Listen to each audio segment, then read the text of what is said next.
up, y'all? Hey. It's your girl, Renee. Back again, week 3. Des. What's up, guys? It's your girl, Des, and welcome back to my channel. Is that a thing now? Okay. Hey, guys, I'm Jasmine. Welcome back. My mic's back there. I'm Joseph. Thank you for that. Hey guys, I'm Ivan. And really quickly before we get into everything, ad break. Camp. Sign up for camp, please. Do it. It's going to be an amazing time. July 26th through August 1st. Please sign up. So tonight we are talking about acting justly.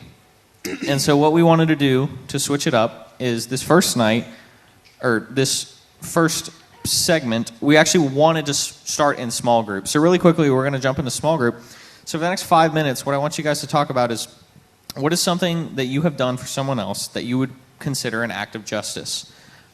It could be from any point in your life. It can be a big thing, a small thing. Just what sticks out in your mind as an act of justice to you at any point? And just go around and talk about that. We're going to have about 5 minutes for you guys to just discuss that.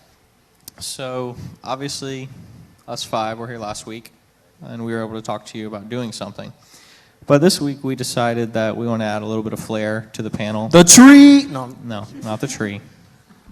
The tree does add some flair. But we are adding an individual who adds a lot more flair than a tree. His story is amazing. He's just, it's really hard not to love this guy. So can you guys give it up for the one and the only Evan Hernandez?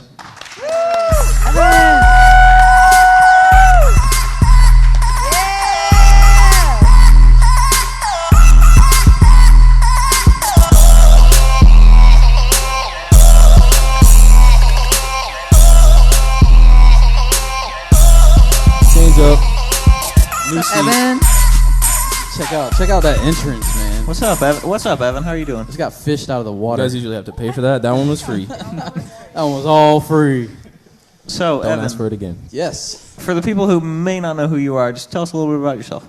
Man, what is there to tell? Started from the bottom. Now we're here. Yeah. Man, growing up so far from God. It's not that, my parents didn't take me to church. It's not that, I didn't have the opportunity. It wasn't that, that God wasn't calling me, because God called me so many times in my life. And, man, I'm so thankful that he never gave up, that he never stopped calling me. I'm so thankful that, our God loves us so much that no matter how far away we are from him, he will never stop calling us back. And so my past was super sketchy. And for everyone that went to Summit, I gave a nice illustration of how sketchy my past was. And, that elevator over at Summit was just a perfect depiction. You had no idea if you was going to get off that elevator alive or not. And so that's basically how I grew up. And, several moments in my life, like what we're dealing with today, I have ran into so many times in my life where, the topic of conversation today is so relevant, and can't wait to dive into that. So, yeah, like we just discussed in the small groups, kind of an act of justice in their lives. So, I guess knowing your story, you'd say a lot of it was actually, more so the lack thereof or fighting injustice with injustice. So, kind of what did that look like with you growing up? So, one of the first jobs I ever got, I dropped out of high school and started doing, asphalt paving, dirt work, grade work, road building, road paving, underground utilities. And it was a very predominantly white corporation or organization. And whenever I walked in and I was meeting my foreman or my boss that day, first thing he says to me, he just looks at me. "You're not Mexican, are you? I already got a Mexican, and I don't want another one." I remember thinking to myself, "Oh man, we gonna get along just fine. I promise you that." But I looked at him, and as humbly as I could think of, I'm like, "No, sir, I'm Cuban and Puerto Rican." Well, I have no idea what Cuban and Puerto Ricans do as far as work, so hopefully you work as hard as my Mexican. All right, well, I'll show you. So, that being my introduction, I had no doubt in my mind that, this was going to be a very interesting job. And Man, every time a racial slur was thrown at me, I would throw 10 of them right back. Anytime they tried to overwork me, I would bust my butt, get it done, and be standing tall right afterwards. I've started from the bottom. Now we here. And I worked my way up to the top in that company. And it wasn't that I started from the bottom and then worked my way up for, God's graces. It wasn't that I did it because, I wanted to be recognized as, I was making something of myself. I wanted to make this a career. But it was because I wanted them to suffer. I did it to show them up. I did it to be, you hate me because of what I look like, but at the end of the day, I guarantee you envy me. You might hate me because you don't know me or because you think that, you should be better off than me. But at the end of the day, I'm younger, I'm stronger, better looking. Flex. And Go ahead. I work you under the table, dude. And so all of my actions, there was no justice behind any of it. Anytime they ever, tried to call me a racial slur, I would come right back with, some of my own. Every time they tried to put me down because of who I was, I would hit them where it hurt, personal stuff. Found out one of the dudes was getting a divorce. His wife cheated on him and stuff. Couldn't wait to use that in my arsenal. But it was so unjustly. It was so uncalled for. It was definitely not what God wanted. And I actually saw justice. I saw God's love, His mercy in that organization. And I'll never forget this guy. Like, out of everybody at that place, this guy still resonates with me today. And his name was Little Johnny. And Little Johnny was a devout Christian. He obeyed God, and he loved God. And he was a godly man. And out of everybody, he didn't call me Rican. He called me Evan. And he never put me down. In fact, whenever we were always going back and forth with our banters and cutting each other back and down, he would always be in the background. I heard him several times. That ain't right. That's not right. You guys shouldn't be saying that to each other. Come on now. That's not right. So many times. He showed exactly what, living justly is. And it's because he knew someone that was justly. He had a relationship with a very just God.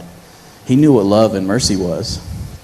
And, he kind of took me under his wing almost. I mean, he liked the way I work. I bust my butt for anybody that I work with. And so, while I'm working with him, one thing that all the other guys would try to do is keep you from learning anything. Like the Mexican that was spoken of, he'd been working there for 5 years, still hasn't touched anything other than a shovel.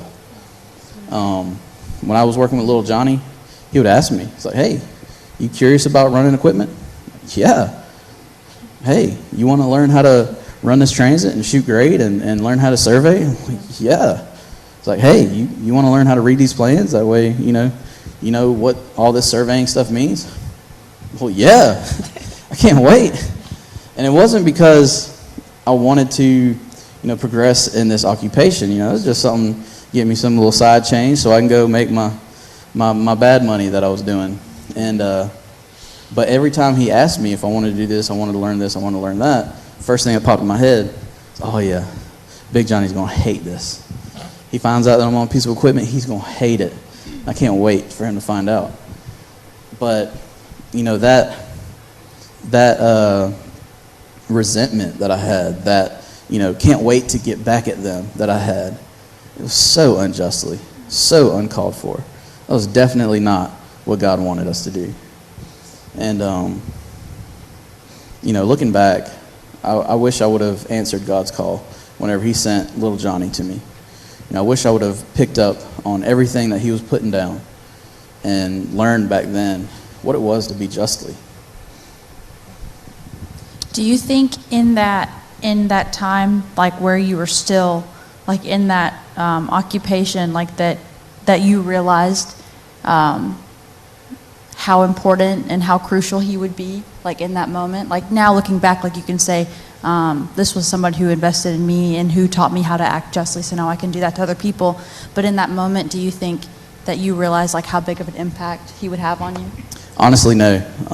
And I made this reference earlier with you guys. You know, you pet a dog and that dog bites you, and then you go pet another dog and that dog bites you. You go pet a third dog and that dog bites you, and all of a sudden you see this fourth dog, cute, cuddly, that everyone else sees. I don't want nothing to do with you or your kind, because all you're gonna do is bite me. And sadly, I was racist because of that. You know, everyone else at that company bit me. And, you know, here was little Johnny being weak in my mind. You know, here I am, male, strong, learning, getting better than all y'all.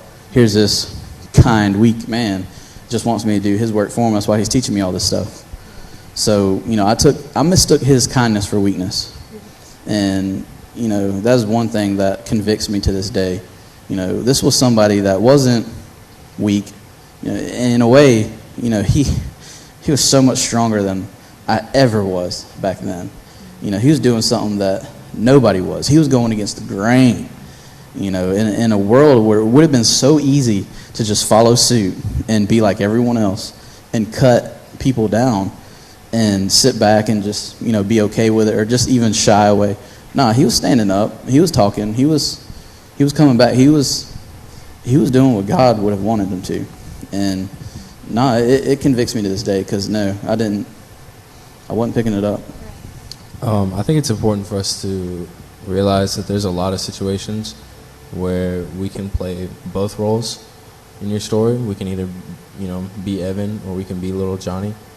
There's plenty of times I know in my life that someone was there and it was definitely, you know, a God-driven person that was trying to, you know, push me in the better direction or, you know, lead my life in the right way, and I was, you know, pushing it off and didn't realize it until later. Yeah. But there's also times where we're gonna be little Johnny. There's gonna be somebody, and you're gonna try to do the same thing in their life. You know, you're gonna try to push them, and you're gonna try to, you know, minister to that person, or, you know, even multiple people, and they're gonna, you know, they're gonna push you off and be like, you know, whatever. But it's that one little moment, you know, whatever it is, can, if it doesn't impact them then, it can still impact them later on. You know, they might not realize it in that moment, but it could completely, you know, change them around later on. We were all talking earlier about that there's a lot of times that we pray for things, and, you know, and you want such a specific result, but God doesn't necessarily give that to you right away. You know, you might pray, you know, God, I need more money. And, you know, God's not just going to put 10 extra zeros in your bank account, but, you know, he might put something in your life that's going to, you know, help you out, and you just overlook it. Right. There's going to be stuff that's, you know, difficult. There's going to be obstacles. There's going to be lessons. There's going to be trials that you're going to, you know, you're going to have to be tested with. And there's going to be people that are going to try to act justly, and you're going to push them away. There's going to be people that are going to be stubborn and not listen to you. But speaking of acting justly, it's also not being bitter with that person when they don't, you know, bend the way you want them to. Right. You know, you might be like, oh, I got to save you. And they're just like, no. And it's like, well, now I'm mad at you because you don't listen. But it's like, that's, you know, that's not how it works. You got to, you know, you got to play a little game of tug of war here and there. And, you know, acting justly will never be the easier choice. Yeah. It is so much easier to 100%. Just go with the flow. To write someone off. Yeah, to just, you know, I'm going to continue being the same Evan. Yeah. You know, I'm going to continue being the same Joseph. But there's that little Johnny. And, you know, he's going to be like, hey, man, that's not right. Just because they're doing it to you doesn't mean you got to do it back. Just because that dog bit you 3 times, that 4th dog isn't going to bite you. Yeah. And it's so much fear that plays a big part in a lot of those trials. So, God, I'm afraid to take that step. I'm afraid to pet that dog. I'm afraid to trust this person. But, you know, there's, like I said, there's both sides of the fence that people can play. You know, you just got to realize which part you're playing and what God has intended for you. Yeah, I like what you said there. You know, little Johnny wasn't just reaching out to me. He was reaching out to multiple people. Yeah. And who's to say that, you know, there wasn't so many times where he's seen, like, you know, as much as I preach to this guy, as much as I pour into him, God, he's not changing his ways. As much as I preach to everybody in this company, I feel like I'm not making a dent. And honestly, his expectations wasn't God's will. And a lot of times, we pray wanting something, and our expectations aren't what God's will is. And, he made a dent whether he knows it or not. Yeah, going back to the prayer thing, it's like you pray for, like, God, I want to be higher up in this company, or like how you were, like, I want to, like you're praying it, like, for the wrong reasons, like in your case, like how you said, like, you just wanted to get up so you could show these people that, hey, I can do it, and that's like what you asked for, but God gave you what you needed instead. He gave you this person who invested in you, and now you're here. Yeah, no doubt. Like, trying to climb this corporate ladder, just so I can get back at people. But, God is saying that's not what you need. No, that might be what you want, but I'm not going to give you what you want. I'm going to give you what you need. What you need is to be humble and learn a lesson right now. You're trying to get back at these people, and that's not justly. I'm giving you someone who's showing you, he's being an example. He's a light right now in your life, and I've placed him there on purpose, and you're going to remember that. And, hindsight is so 2020. It's taken so much for me to get here to realize all that. And, that's what I was saying earlier, how many times God has called me. And, God, he will not stop calling. And, I've faced so much tragedy in my life. I've got a little girl in heaven. And who's to say that God wasn't calling me back then, saying, hey, come to me now before you face this tragedy. And then later on down the road, all the stuff that I've been through, the sketchy elevator, for instance. Yeah. Come to me now. Oh, boy. So you don't face this tragedy. I don't want to face this tragedy with you, my son. Come to me now. So we kind of were bouncing back and forth with like different analogies and comparisons and everything. And to like continue with Evan's story, it's easy to look at a situation you're in, again on either side of that, and compare it to being in a hole, and you're praying to God, help me out of this hole, and that hole could be trying to help somebody, or that hole could be your life, and you're not going in the right direction, and you're praying to God, I need a way out, and there's different sides of it. There's God might just give you a ladder straight away, and you just climb straight out of the hole. But it's so easy once you get out of that hole to just forget God. Mm-hmm. And then there's the people, God, get me out of this hole, get me out of this life. And then God sends little Johnny. God sends you the tools to get out, to build your own ladder. Yeah. You're like, I didn't want that, God. Yeah. Whack. Psh, give me a whole ladder, God. Whack. And it's so easy to be like at a low point, and just turn. That's when you turn to God. It's a lot easier to pray when you need it rather than pray and appreciate and love God.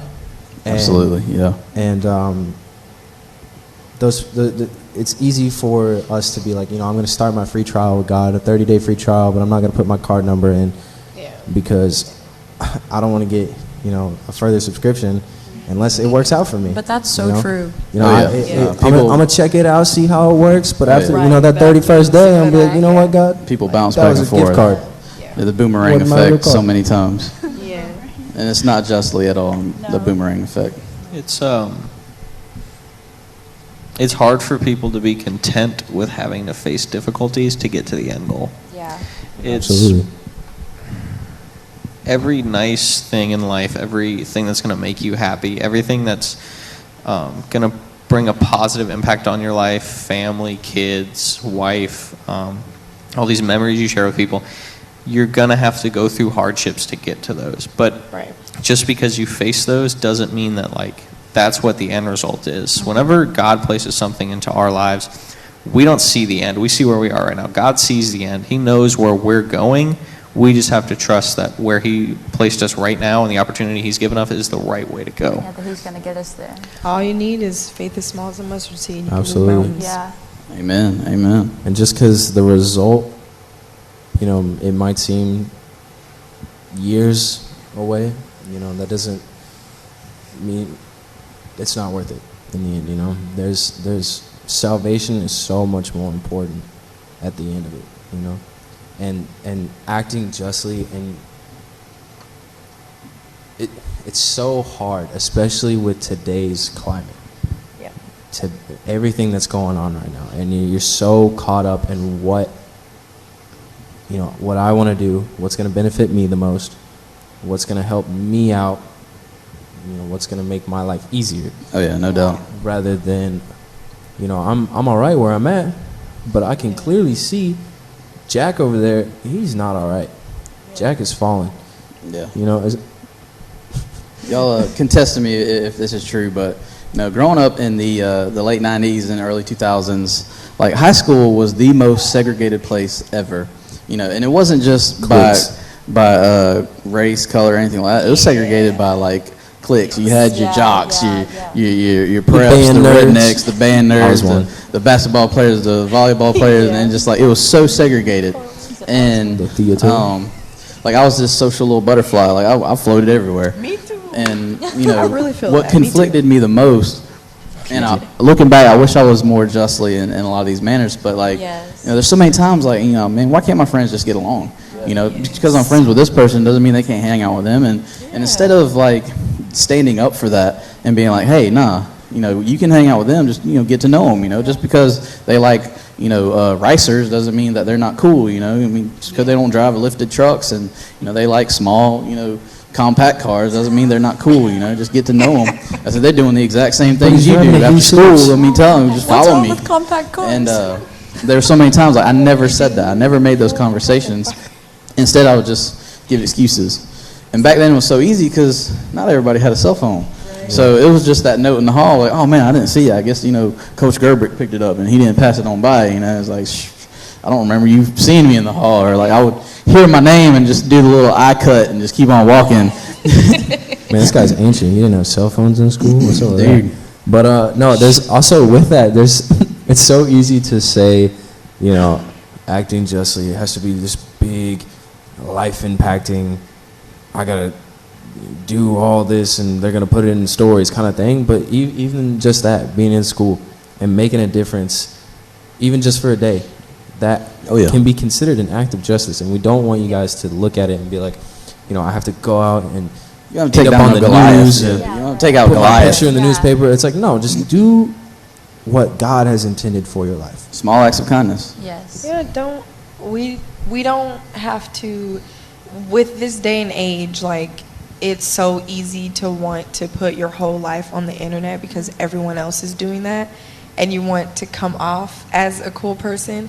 But when you're acting justly, you want to do it because it's the right thing to do and it's in your heart, not because you see someone getting praise because they stood up for somebody and it got videotaped and so it's been posted everywhere. Like, it's small things within your everyday life that can really impact someone later on, and no one has to know about it, but God knows, and that's the only thing that matters. Yes, it has like a level of like selflessness to it. Yeah, that you're doing it for someone else, not for your own. I feel so old. Like the hallways was our social media. Wow. Like I'll see you after class.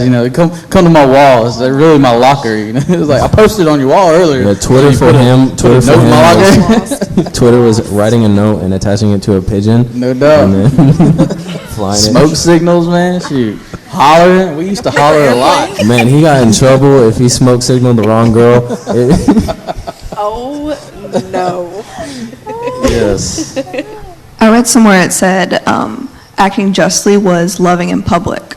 So in Psalms 106:3 it says, "Blessed are those who act justly, who always do what is right." Amen. So with that, how can we, obviously we don't always do what's right because nobody does. Right. But how can we strive to do what's right and have a change in our actions to like what's going on today and how we can make a change in other people's lives and you guys' lives, my life, To go back to what I said earlier, just the simple things, just the basics, just not being a bystander really comes into play, especially right now. Like if Destiny posts something on Instagram that she's, very passionate about, which she does a lot.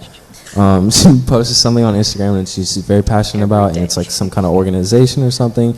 It's like a fundraiser, anything like that. And, if I just look at it, I'm like, wait, I don't want to see that. Get that out of here. Scroll. Oh, she's got 35 pictures on here. Scroll.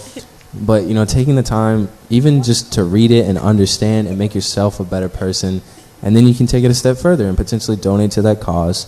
Ask, I could message Destiny and be like, hey, how has this impacted your life? How does this, like, how do you view this in your perspective? As a black woman with everything going on right now, how is this affecting you? Because clearly I'm never going to understand that, and like I said, it doesn't have to be a big, you don't have to write your entire life savings away. Yeah. But even just like $5, even just literally. like a text message to Destiny, like I said, just like, hey, and just have a conversation. That not only betters yourself, it makes Destiny more comfortable, and it's more positive all around. Yeah. So even in, so obviously we have everything going on today, but even back in the time of Jesus and everything going on then, we have a story in the Bible that depicts really what acting justly should look like. Oh, yeah. Through many trials and hardships and just so many things that Joseph faced in... Not me. Not that Joseph. Not that Joseph. It's different Joseph. Different Joseph. This Y'all ever heard of a boy named Joseph? Y'all ever heard of this boy named Joseph? So, Evan, give us kind of like a quick rundown of kind of Joseph's story and how that can dummies. tie back to acting justly. Go. Okay. So Joseph, favorite of his father, had 3 older brothers who did not like him. Joseph had their father's favor, and he got treated a little bit different. And so, it wasn't his fault. He didn't make his dad treat him that way, but the brothers didn't like him for it. And so what did they do? They sold him into slavery. As you do, little brother. This little brat, little snot-nosed brat, I don't want him around. Let's send him to some slaves. And we're going to tell Some Dad he's slavers. dead. Tell Dad he's dead. Dad's going to mourn, go crazy. And, Joseph set off as a slaver, finds his way in jail. And, even while he's locked up, you think like, man, how can I get any lower in my life? Joseph is still, this little light of mine, I'm going to let it shine. Locked up in jail, just being the word of God. Yeah. Talking to the guards, befriending the guards, being justly in his ways. The guards are having dreams. He's interpreting their dreams. He's helping them out in their day-to-day lives. So the guards have him in their favor as well. And word reaches the Pharaoh. He's having dreams. He's had several of his little soothsayers throwing down, sage and burning grass and, slaughtering goats and spreading out goat intestines trying to decipher his dream. He's like, y'all are just dumb. I don't know what y'all trying to sell me, but I ain't buying it for no $9.99.99 and some change. Not resubscribing. No 3 easy payments over here. Yeah. And so, the guards are like, hey, this dude Joseph down here, he's legit. He ain't trying to sell nothing. He's just saying it's God. And he ain't lying. And so Joseph gets the Pharaoh's ear, talks to him. He's like, I know exactly what your dream is. There's going to be 70 days or what, 7 years? 7 years of bountiful harvest. And right after that, we're going to have a 7-year drought. Bam, famine. So we're going from 2019 to 2020 is what he's saying. So you best be prepared. You best be. Guess what, Pharaoh? You fixing to get this, that, and this, and that. So you better stock up now on some toilet paper. I can't breathe. And you got a face mask, Pharaoh? You got a face mask, Pharaoh? And so the Pharaoh is like, okay, let's do it. I'm going to put you in charge of this granary. You're going to be ahead of all this. And sure enough, as right as God is, he was right. Yeah. And here comes his brothers looking for some grain. Got their hands out. And they see Joseph. And instead of like turning his nose up and just looking at him like, y'all sold me out as slaves. Told daddy I was dead. I wound up in jail. You ruined my life. Instead of being like that, open arms, justly as can be. After everything they did to him, all the hate that they showed him, after he got bit by them so many times. They were some rabid dogs. But he still showed them love, and he was justly in his ways. True. And he helped them out. So that's a perfect example of, no matter how, because he had all the power, he had all the ability to just completely, set them aside, and I'm gonna re-wrong what is already in play, and you've heard it 1,000 times ever since you first watched the Disney Channel, that 2 wrongs don't make a right. The golden rule. The golden, yeah. And it's true. I mean, no matter how far you get in life, it's never going to be the right answer to do the wrong thing. Yeah. That math don't add up. I mean, it really doesn't, and you're never going to get more, you're never going to get too successful for God either. You can be the next Kanye and, make millions. Still have to drop a worship album. Still got you it. know what I'm saying? He dropped a new worship song today. You guys haven't heard it? Let it out. No, but He said Christian won't go platinum. Come on now. you can have millions on millions of dollars and all this success, all this fame, but you're never gonna be too successful for God, and that's not gonna impact your salvation.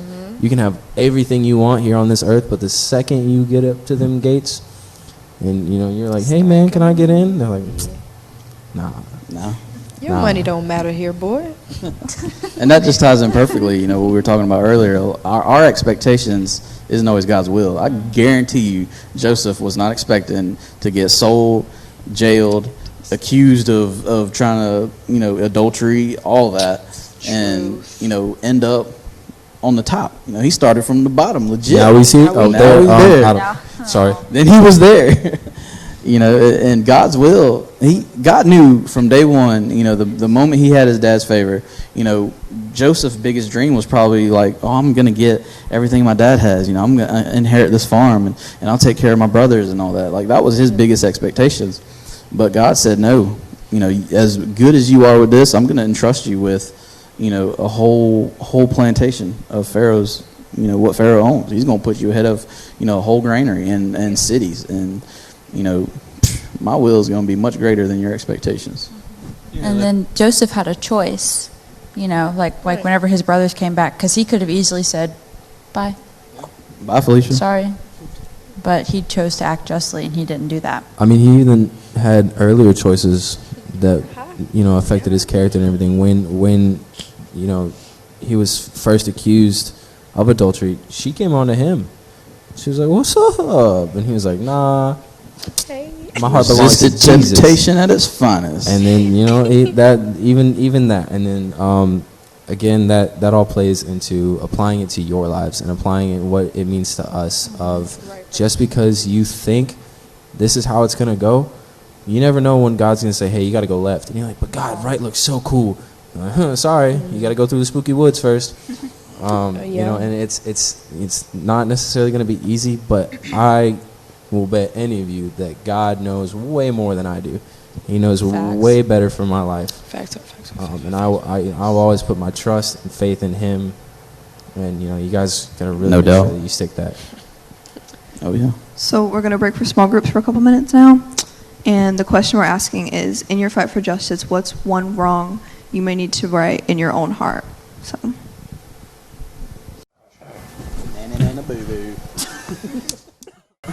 So, one scripture that's really stuck out to me as we've been talking and going over everything is Proverbs 31:8. And it says, "Speak up for those who cannot speak for themselves. Ensure justice to those being crushed."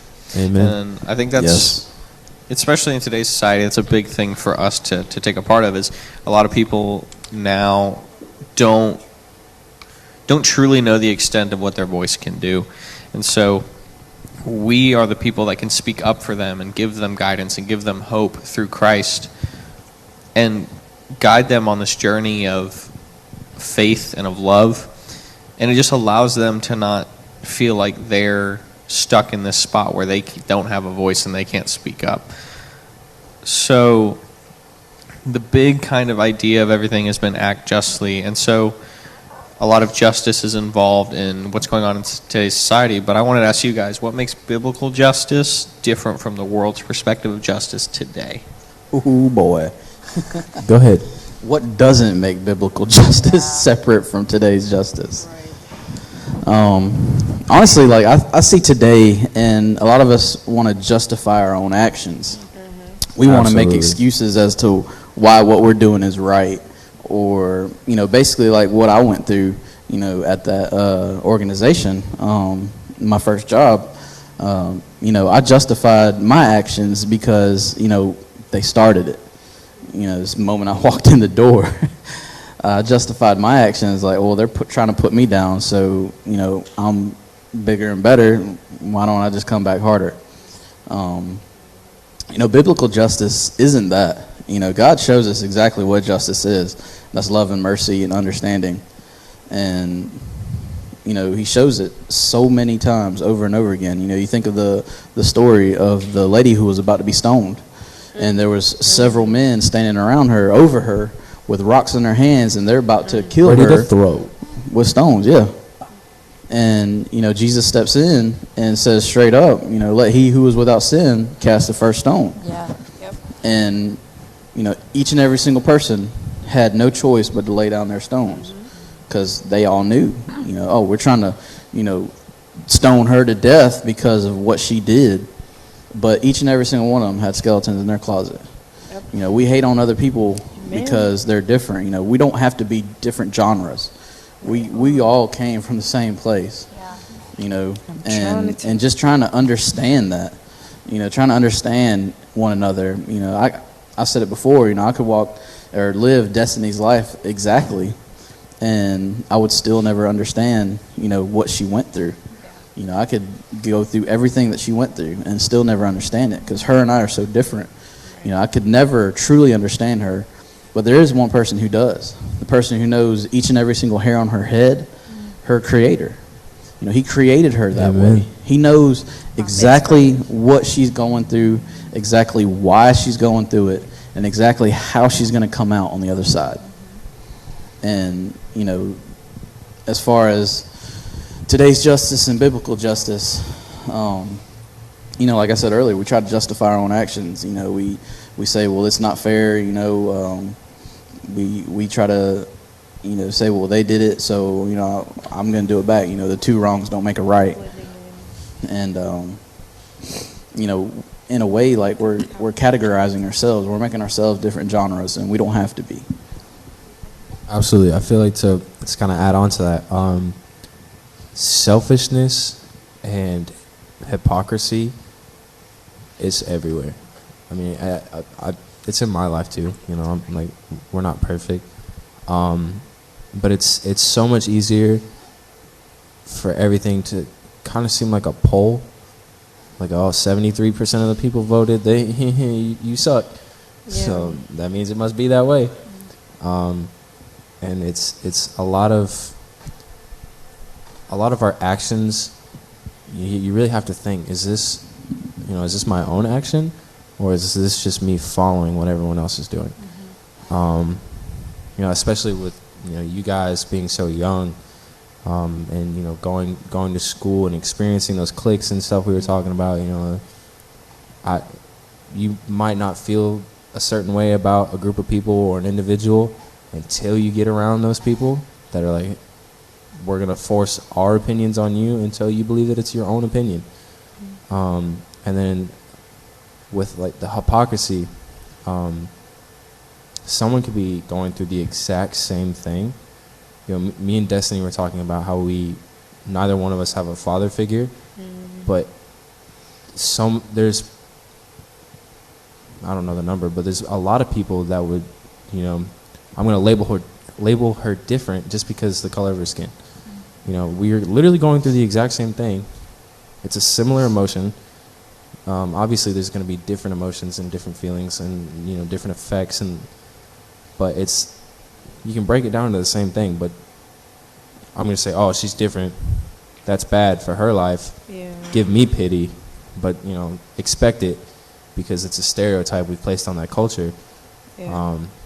And that again boils down to acting justly. I made this analogy last week. I call it we're all water boys, starting off. We all just know what our mama told us, foosball's the devil. And don't date her because she's the devil. And we don't know any better until we get around these people and we start seeing it for ourselves, Yeah, and we make those assumptions for ourselves too, because like you said, life is like a poll. You know, everyone's already got their popular votes in, their popular opinions. You know, and everyone's already been bit by so many dogs that, you know, they're putting their reviews out there on Yelp and telling you, oh no, don't go here because because they ain't no good. I got one wonton in my soup. You know. You know, I see it all the time. You know, it's like how many people buy Gerber baby food and one person just so happened to get a can that wasn't sealed right, and they're gonna say, no, y'all need to boycott Gerber because I found a moldy one, and God forbid that I had fed that to my baby and all this and that, and it must be Gerber baby food altogether. So we all need to stop eating like Gerber baby food. Exactly. If we apply Capri Suns you done chugged in your life. if we applied that same mindset to how we treat people, the people. If everybody stopped eating McDonald's because it was gross, nobody would be eating McDonald's. That's nasty. Like y'all have all seen like, the documentaries. So it's like why place the same expectation or a different expectation on people? It's like just because somebody has a bad review and they went to McDonald's at 2:00 in the morning and there was a rat. doesn't mean it was me. Doesn't mean that doesn't mean every McDonald's is bad. That was pretty specific. Sorry, you know. Hair maybe. I was there. So there's different practical ways to act justly each and every single day. We've got physical, which is going out to lunch with somebody and just eating with them.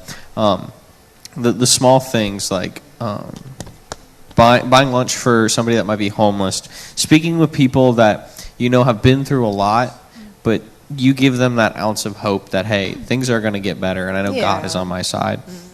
You've got relational, which are more deep-seated. You've got a friend that you know has gone through a lot, and you've been there for that friend, but you know they're going down this path that is straying them farther away from God, and it's just difficult for them to really lean back the other way, and so you do your best to step in and act justly in their lives and try to bring them back to God and show them that, hey, these bad things and these hardships might have happened, but that's not the end goal. That's not where you're going.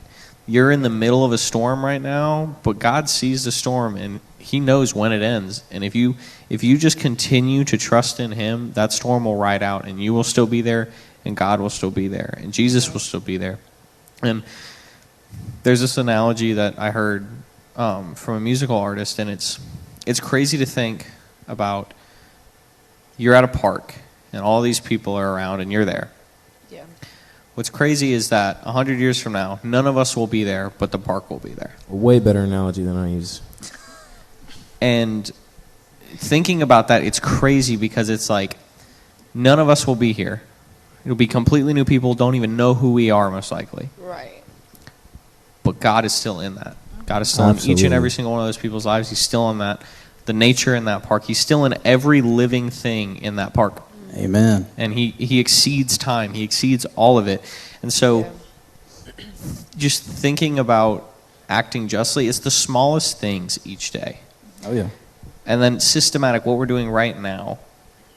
Volunteering, gathering in church, doing all these different things. Talking about it. Being open about talking about it, being open to peaceful protest, all these different things.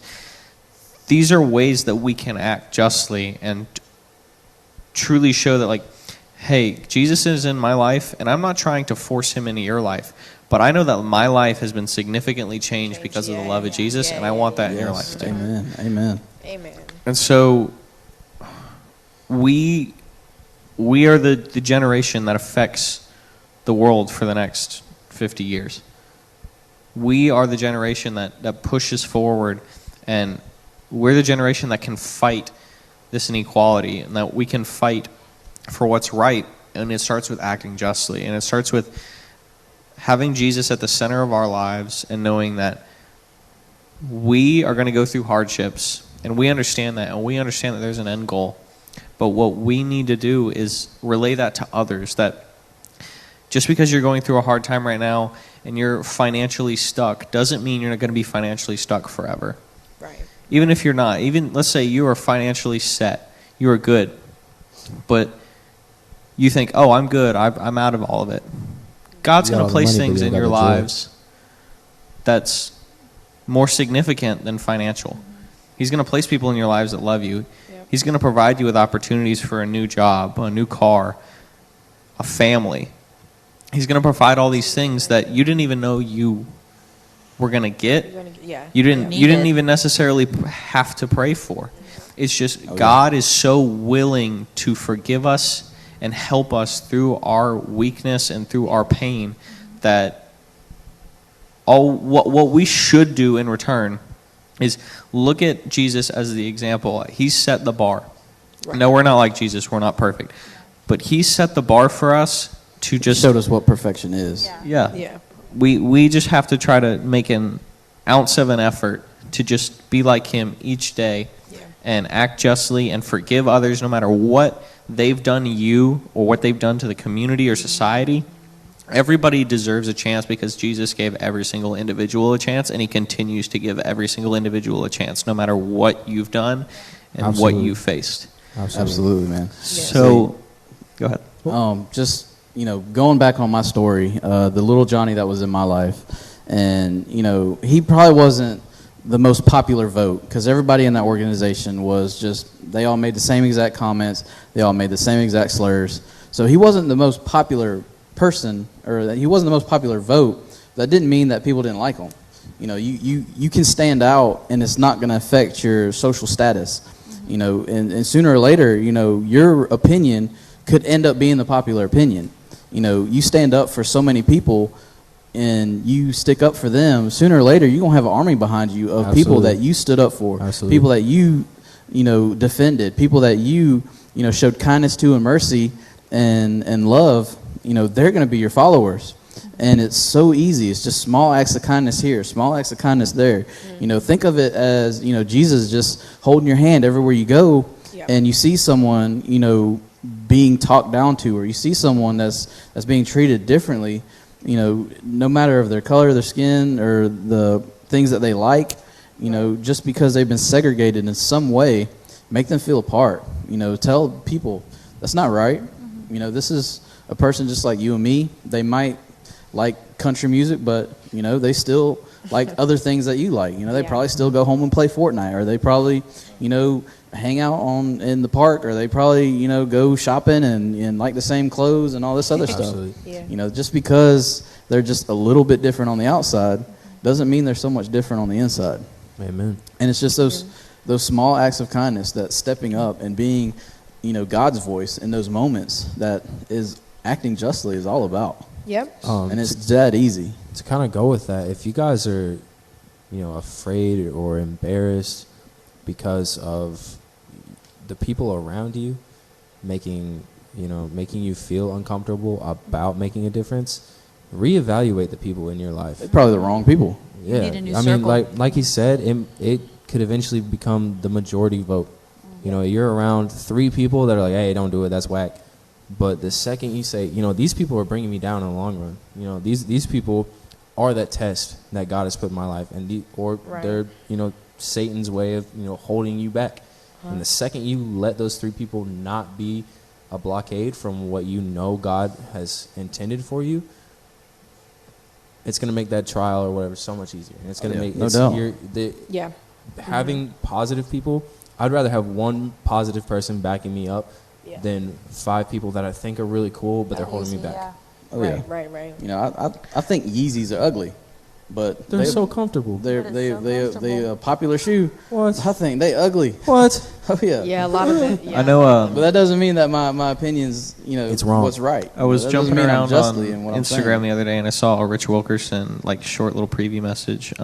He was talking about friend circles, and he said if you're the smartest person in your friend group, you need a new friend group. Yes.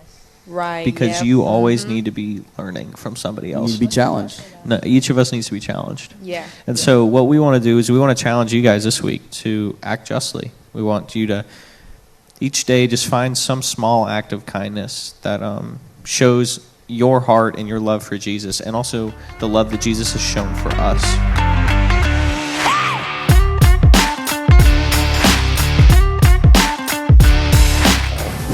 Nana boo boo.